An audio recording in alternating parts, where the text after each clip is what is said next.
In this booklet, page 91, the minority leader, at the end of his tribute, asks a very interesting question.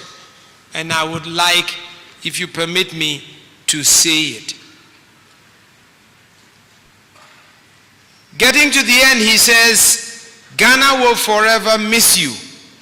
Parliament will forever miss you.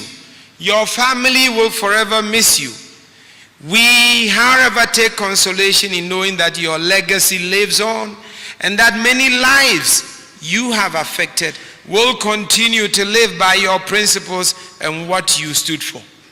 The last one, in cauda venenum, the Latins would say, J.H. Mensah, will Parliament ever see your like again?